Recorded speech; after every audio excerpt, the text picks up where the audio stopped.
Patogiausias būdas deklaruoti eismo įvykius. Atsitikus įvykiui prisijunkite prie klientų srities. Spauskite mygtuką pranešti apie įvykį.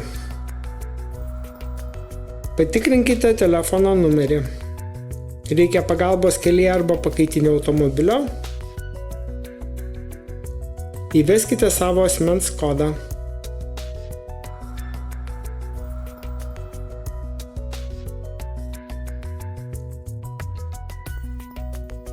Tinka visiems transporto draudimo įvykiams.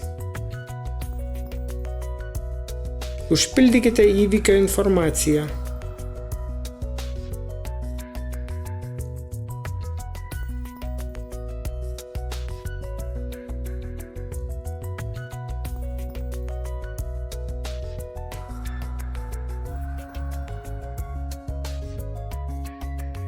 Galite pranešti ir savo kasko draudikui.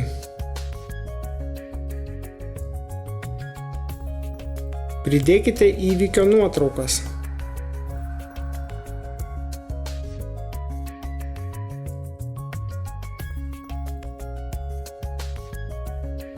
Pažymėkite savo transporto priemonės sugadinimus ir kitos transporto priemonės. Nubraižykite įvykio schemą.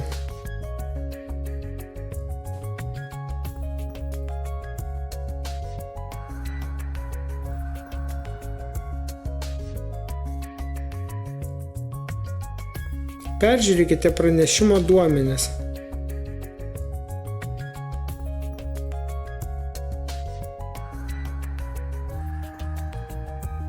Įveskite savo elektroninio pašto adresą. Pasirašykite. Išsiųskite SMS žinutę su nuoroda kitam dalyviui.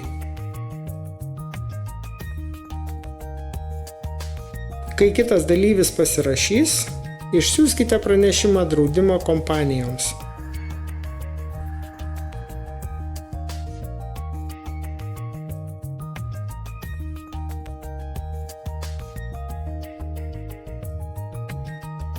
Pranešimas draudimo kompanijai ir elektroninis laiškas su jo kopija jums bus sėkmingai išsiųsti.